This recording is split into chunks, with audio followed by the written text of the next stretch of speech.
sa inyong lahat mga katinig. Welcome back sa ating channel, ang Tinig ng Bayan, ang inyong sandigan sa mga usaping may kinalaman sa ating bansa at sa katotohanan. Ngayon, dadalhin ko kayo sa gitna ng isang napaka-intense na bakbakan na naganap sa loob ng House Committee on Justice.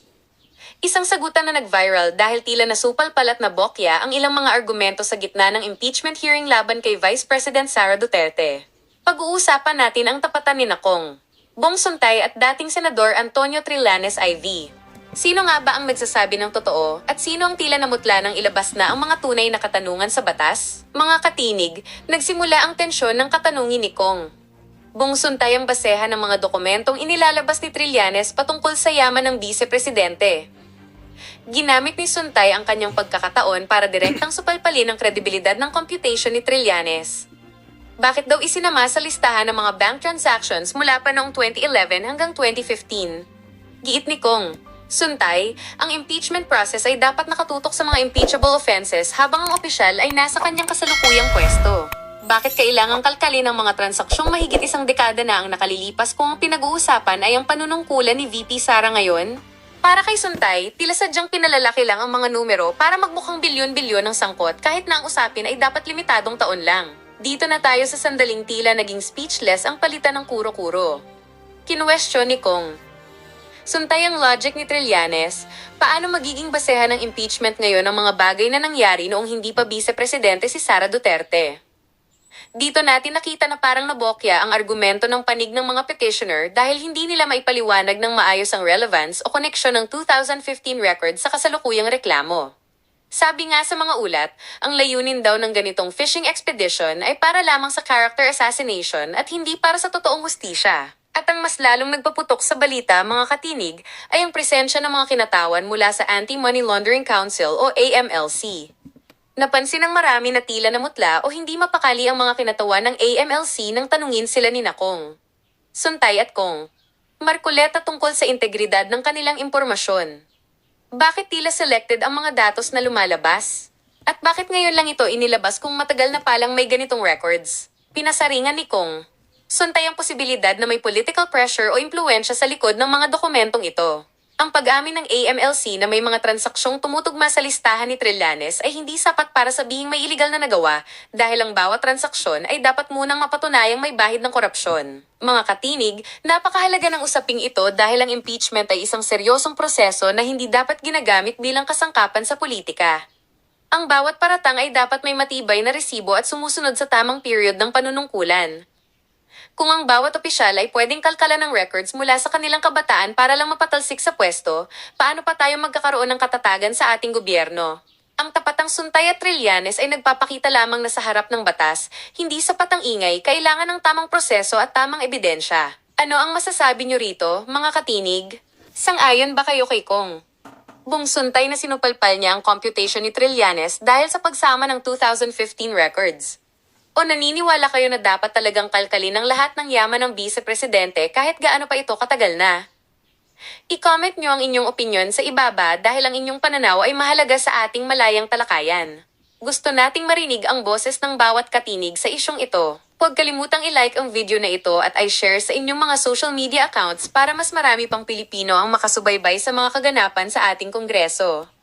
Mag-subscribe na rin sa Tinig ng Bayan at pindutin ang bell icon para laging updated sa ating mga pagsusuri. Maraming salamat sa inyong walang sawang pagsuporta. Laging tandaan, ang katotohanan ay walang kinatatakutan at ang ating tinig ay kapangyarihan. Hanggang sa muli nating pagsasama, dito lang sa Tinig ng Bayan. Continue, Honorable Elago. Thank you very much, Madam Chair.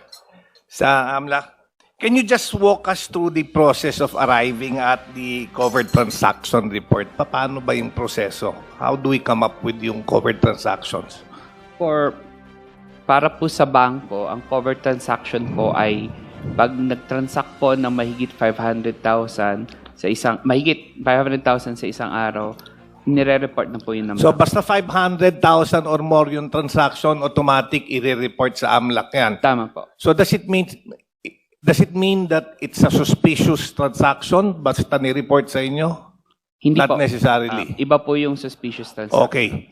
Then how do we arrive at yung total amount? Kasi nakakalula yung amount. Pagka tinignan mo, 3 billion, di ba? So, ibig ba sabihin yan, how do we compute itong transaction na ito? Kunyari ako, may nag-deposit sa akin na 501,000. That's considered one transaction. Tama po. Now, binalik ko sa nag-deposit sa akin. That's another transaction. Tama po. Outflow naman. So, outflow naman yon. So, magto-total ngayon yon na 1 million. Kasi may pumasok sa akin 500, may lumabas na 500. Tama ba? Mali? Tama po. So, ganun yon. So, basta labas-pasok, nag-a-add to. So, it doesn't mean na pagka sinabi natin may 3.9, billion, does it mean na merong 3.9 billion sa loob ng account?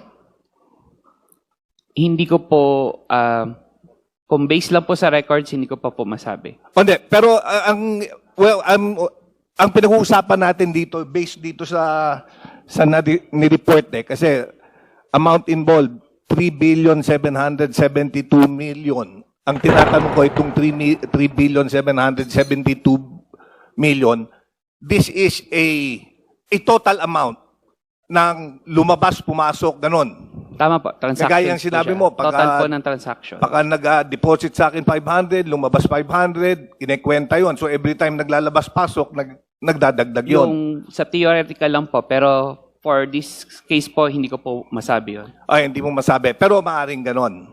Theoretically, posible po yun sinasabi. Oo. Now, I would also like to point out, kasi napansin ko, we started 2005, di ba?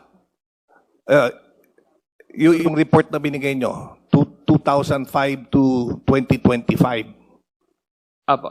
Oh, I just also like to put it on record that an impeachable officer can only be impeached for actions involving during her term as an impeachable officer. So sumobra tayo ng 14 years. But regardless, I just want to point it out. Ang dapat na pagtuunan natin ng pansin actually from 2019 to present. 2022 to present, di ba? Kasi doon lang nagsimula eh. Now, babalikan ko, nung 2022, nawala na yung sinulatan ko. Nung 2022, may pumasok sa account niya. Well, yung na-flag ng AMLA, nung 2022, which was the time she was Vice President, 41 million. Yun yung lumabas-pasok sa account. Nung 2023, 4.7 million. Yun yung lumabas-pasok sa account.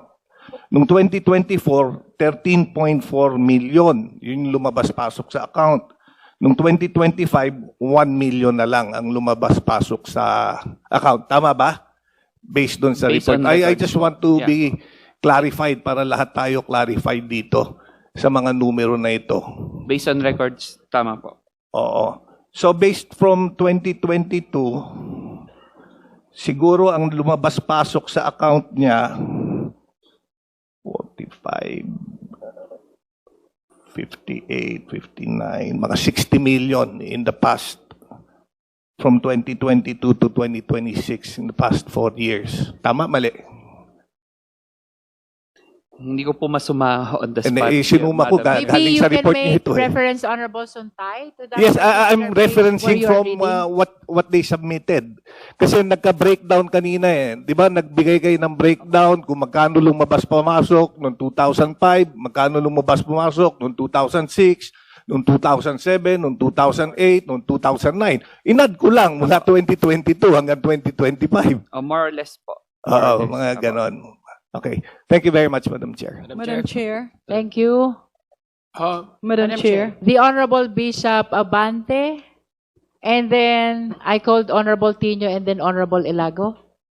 Thank you, Madam Chair. Ako'y natutuwa kay Congressman Suntay kasi sinabi niya nalulula siya sa amount.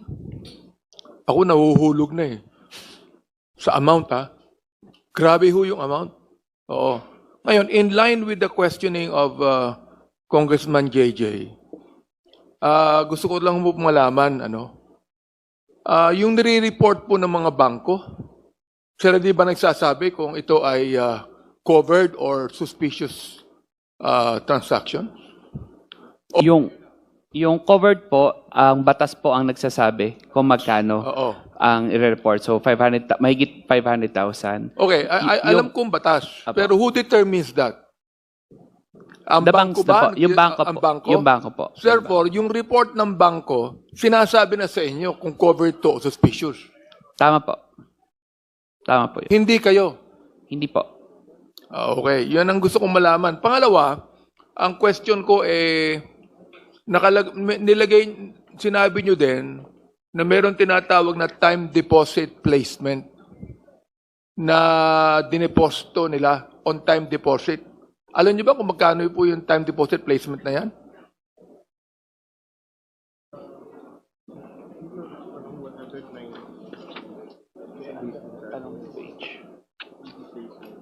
Is the question part of the report of the AMLC?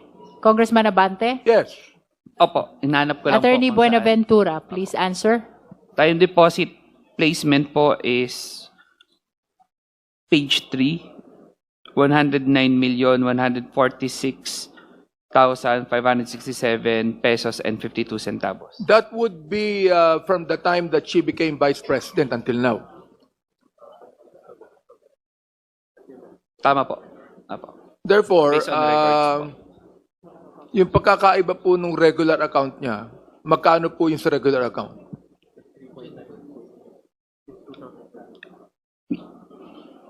Yung regular accounts po, wala po dito na specific na regular accounts, hindi ko po masagot. Meron bang outflow and inflow sa time deposit placements? Meron bang outflow? Transaction? I understand that that is a probing question already, Honorable Abante.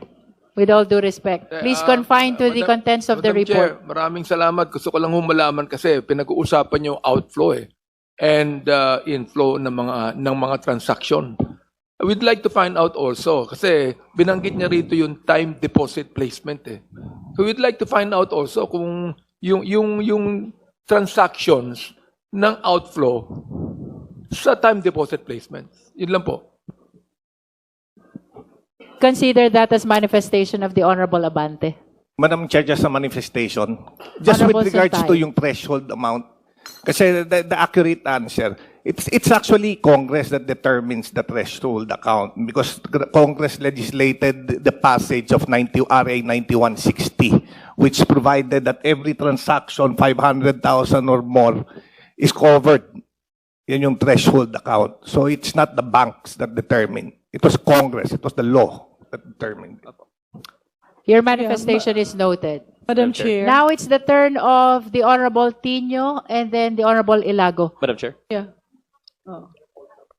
Thank you, Madam Chair. With the indulgence of Honorable Tino and Honorable Ilago, I understand that DS Janet Garin still has to catch her flight to Iloilo. So, with your indulgence, can we recognize first the Honorable DS Garin?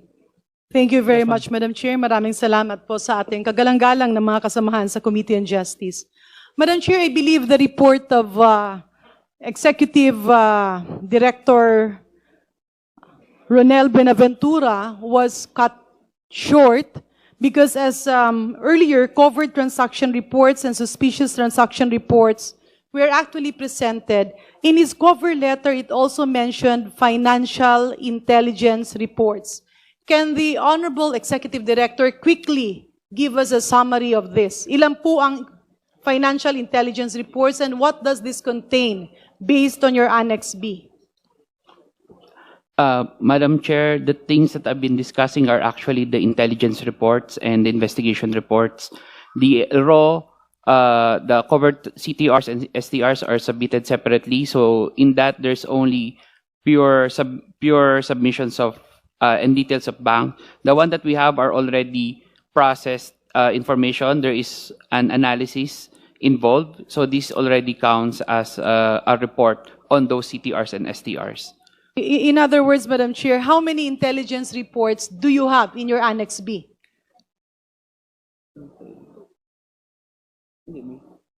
Summary, intake, isang IR.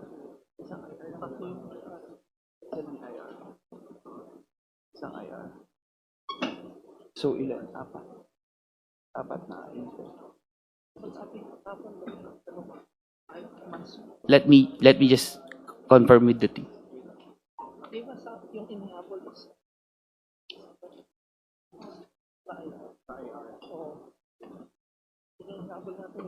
So, limang reports ko may account summary ka, dalawa, account summary, dalawa, tapos may dalawa ka rin. Yeah.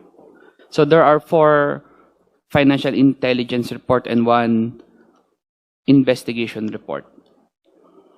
Madam Chair, can the Honorable Executive Director give us a brief summary or conclusion on what is contained in these intel reports?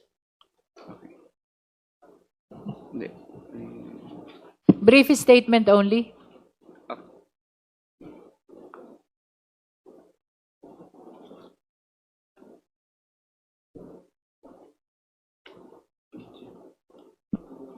Let me rephrase my question, Madam Chair, in the interest of time. Doon po sa inyong intel reports, sir, meron po ba kayo nakitang kahinahinala o wala?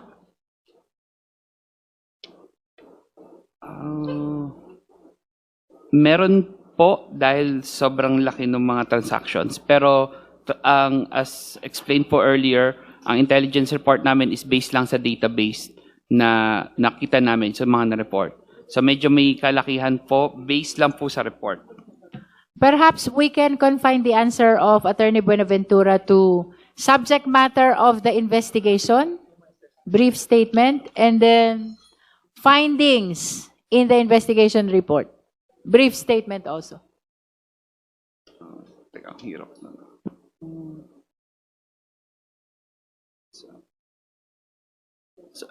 Madam Chair, sorry, for investigation report. Yes. Okay.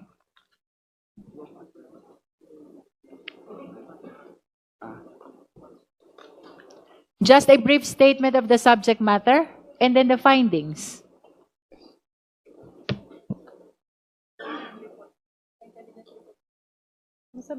For the financial investigation report, we have one on Attorney Manasseh Carpio, and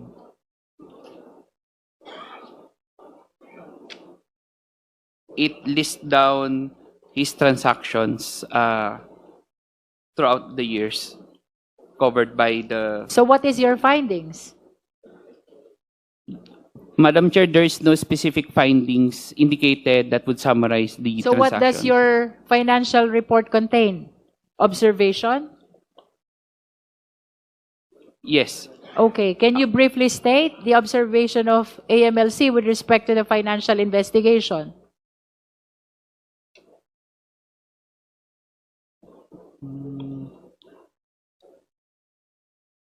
Can I mention, can I read some of the portions of the report? Yes. Okay. Please make it brief.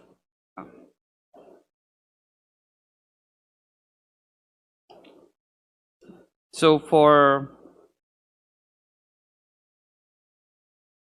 the summary of transactions reported for Attorney Carpio is shown below. It's in table form.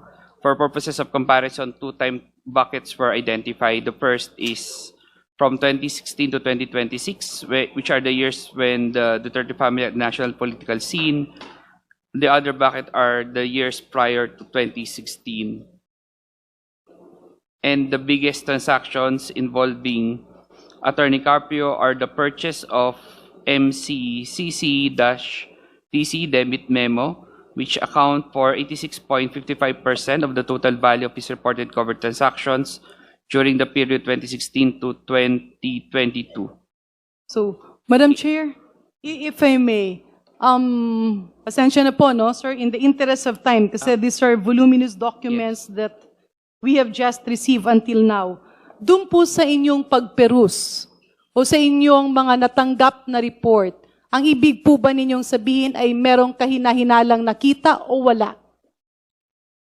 It's actually a yes or no kung meron or kung wala.